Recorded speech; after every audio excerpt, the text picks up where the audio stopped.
Hey there, this is Mathia Ford with Renal Diet Headquarters, and today I want to talk to you about the importance of exercise for people with chronic kidney disease. And I think it's really important to understand that there's some simple things that you can do that can increase the amount of exercise you have and you do in your life, and then over time you can build up to a little more. I want to highlight that I'm talking about one of my articles that I have on my website, and the link to that is in the information. And when you're diagnosed with chronic kidney disease, usually you have a few other issues going on. You may have some heart problems, you may have diabetes, you may have high blood pressure. So any of those things means that you need to talk to your doctor first before you begin any sort of exercise program. So don't take this podcast or live as a license to go exercise without talking to your doctor. Now, if your doctor has told you to start exercising, then that's definitely something that you should do. So if you aren't active, make sure you talk to your doctor. But I also attached to the article that I've put in the link in this, the renaldiethq.com / importance of exercise, or I'm sorry, it's renaldiethq.com / importance exercise CKD patients.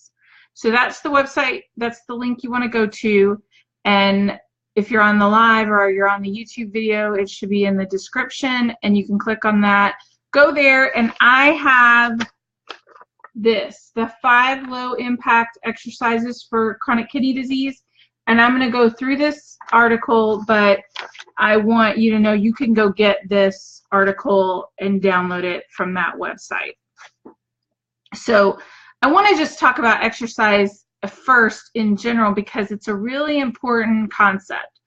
And you might not think that it makes that much difference, or maybe you think it makes a lot of difference, but you just can't do it.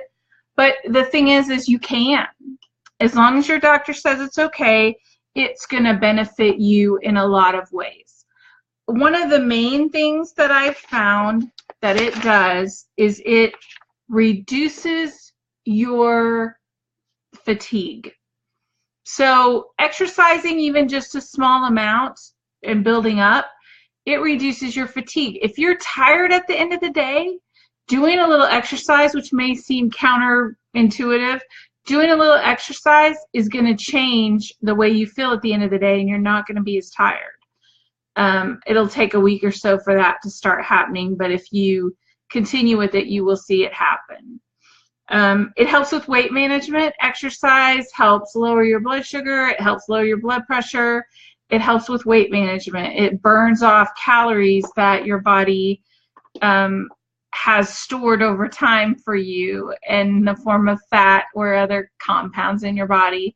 So exercise helps with weight management. If you're already at a healthy weight, exercise helps you again in many other ways, like lowering your blood pressure. So making your heart work a little harder and then relaxing on a regular basis is something that is amazing for your blood pressure. Your body learns to recover. Your body learns how to manage that stress that you're creating, and it learns how to speed up. Okay, I need a little more heart blood pressure, and then slow down when you are done exercising. So your body adjusts much more quickly when you're doing that in real life. Say your doctor just tells you some bad news or something. Yes, your heart's going to race for a minute, but then it's going to recover. So just makes it a lot easier for you to recover, and it also improves your blood pressure level, which is always good for people with kidney disease. Exercise can reduce anxiety and depression. And it may seem like, why would I do that? Or maybe I'm not depressed. Maybe I don't feel anxiety. Maybe you do. But what it does is it releases hormones into your body, and then your body learns how to manage those better.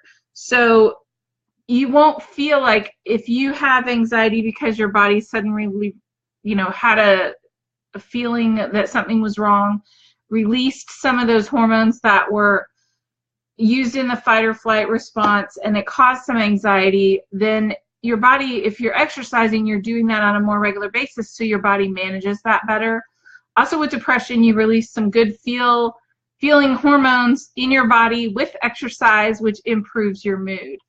Plus, you're probably outside, at least some for exercise, and that's going to change your perception, getting a little sun, getting a little vitamin D. So while it's not a cure, it's definitely going to help with those things. Exercise is designed to strengthen your muscles. It's going to slow the progression of kidney disease in most people. So having the improved blood sugar, the improved high blood pressure, the improved heart, the improved depression, anxiety, all those things together, even losing a little weight, all of that together helps your kidney disease. So it helps slow down the progression, or it helps to improve your health.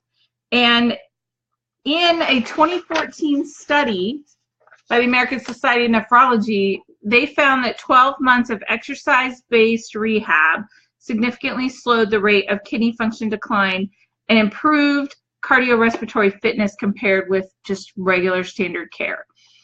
Exercising, and I'm going to talk about how much, but exercising definitely helps your blood pressure and your heart and your kidneys and your diabetes. It helps everything.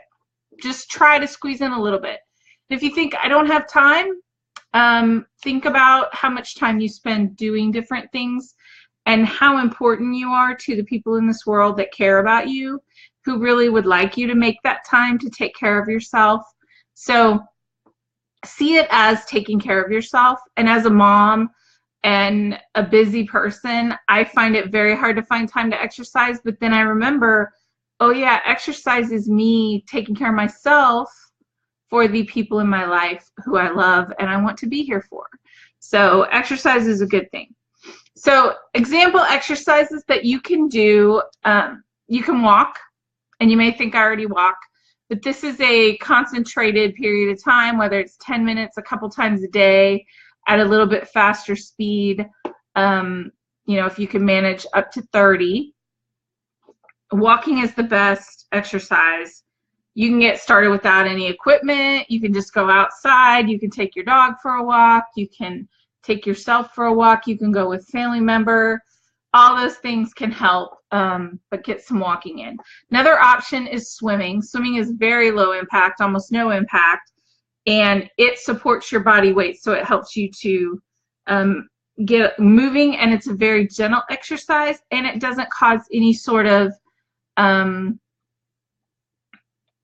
what's the right word? It doesn't, like, you're not sweating, you're not getting hot and overworked. So it's a very beneficial exercise, and it's good for your whole body workout. So some tips when you're exercising with kidney disease, you don't want to overdo it. So you want to definitely do the amount that your body can handle. You want to work up to it slowly. Remember that it's a long-term plan. A marathon runner does not start by running 26 miles. They start running, walking, you know, kind of a mixture. So start with 10 minutes a day. If you can manage 10 minutes a day for a month, you're going to be so much better off than if you had said, I don't have time to do 30 minutes. I can't even do any. You can do 10 minutes. Just do 10 minutes. Stand in your kitchen while you're making food and march, and just try to march for 10 minutes. So that's an idea. So a good idea, so the things, kind of the tips overall, be active at least 30 minutes, 3 days a week. So 90 minutes of exercise a week. You can squeeze that into 10-minute increments. All of those are helpful. You can increase it up to 45 to 60 minutes, 3 days a week. The idea is that you're getting some exercise over, you know, several days. So make sure your body can handle it. Make sure you're doing it at an appropriate pace. Stretch before and after each workout. So when you're stretching, you want to make sure you're doing a little bit of walking. If you walk for a couple minutes, and then do some stretches, and then walk the rest of your time. So you kind of want to walk a little bit to get your body warmed up and then do the exercise. And then after you're done exercising, do some stretching, walk a little slower, work it out. You know, we're talking about after you're doing like 30 minutes of exercise or something. For a 10-minute walk, just march in your kitchen. You know, you may want to do some side bends and stretch your arms to help get you going. Pay attention to your breathing. So I'm talking kind of fast and I'm getting a little bit out of breath, but when you're exercising, you should be able to still talk to the person that you're working out with, or just speak in a normal tone, especially in the beginning. If you're panting or you can't get more than a few words out, you might need to slow down because you're doing too much. Schedule your exercise at a good time. So don't exercise right after you eat a large meal, and don't exercise usually within about an hour of going to bed, just because it works your body up and it helps you not to be able to sleep very well. But if you're planning on your exercise, then, you know, people always say, what's the best time to exercise? It's when you'll do it. So if you're in the house and you're eating lunch and you can march for 10 minutes, do it then. If you're able to get up in the morning and do it early and before you go to work or before you start your day, that's a great time. Just work it in. If you're going to do it outside, make sure you're not doing it in the hot part of the day. Just be very careful because you're very susceptible to heat stroke and those types of problems. So watch your fluid intake. Make sure you're drinking plenty of water. If you have a limit on the amount of fluid, you definitely want to talk to your doctor about how to handle that. But most of the time with exercise, you're going to want to drink a little more, have a little more liquid to help your body recover better. So keep in mind your limits and what you're supposed to do, but do try to drink plenty of fluids.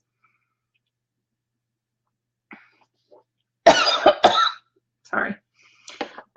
So wear appropriate clothing. Wear comfortable clothing, light colored clothing if you're outside, and breathable materials, comfortable shoes. Don't wear your Birkenstocks on a walk, which I would do. But wear tennis shoes, wear shoes that are going to support your feet, wear comfortable clothes. And if you wear comfortable clothes most of the time, just make sure you put your shoes on and go for that 10-minute walk. I'm just encouraging you to get started. And if you're already started, do more. But if you haven't even started, don't let it be a reason that you have to do 30 minutes. Let it be 10 minutes, 3 times a day or something. So some signs you should stop exercising right away. So if you're having these feelings, you need to stop exercising right away. It may mean that something else is going on. Excuse me, I need to get some water.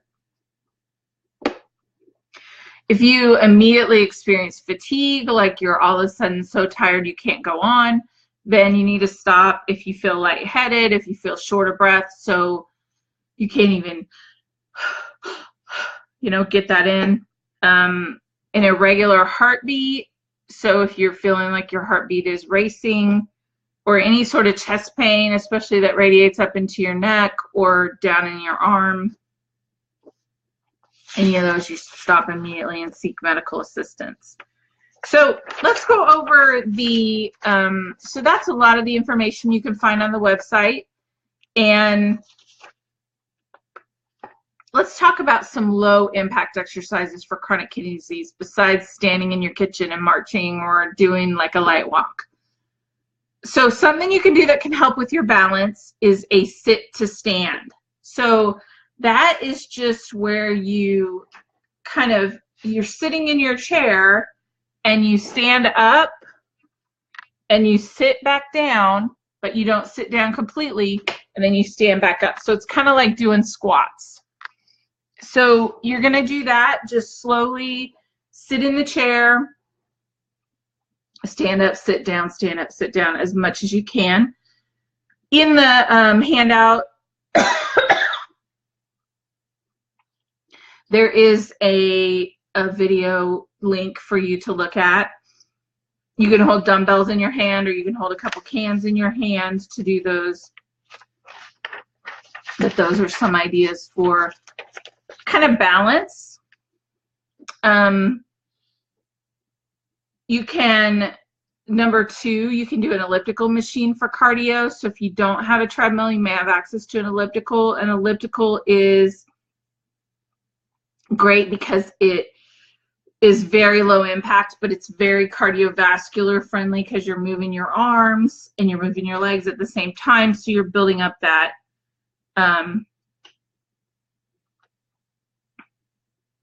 endurance.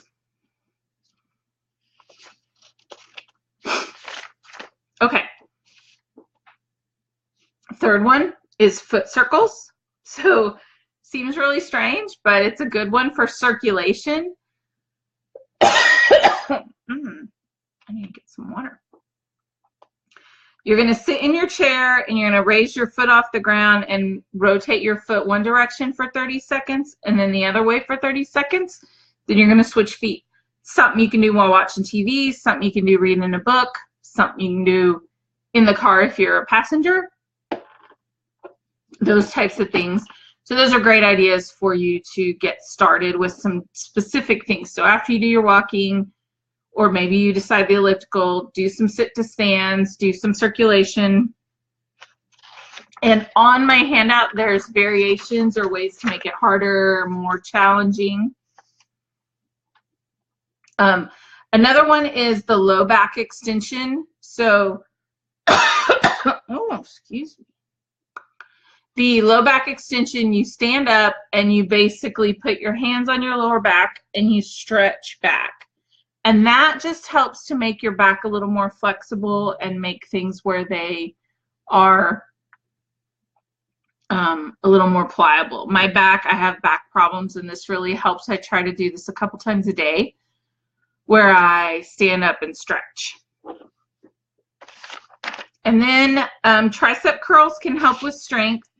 So you are going to, a tricep is on the back of your arm, this part right here. So you're going to do that to help with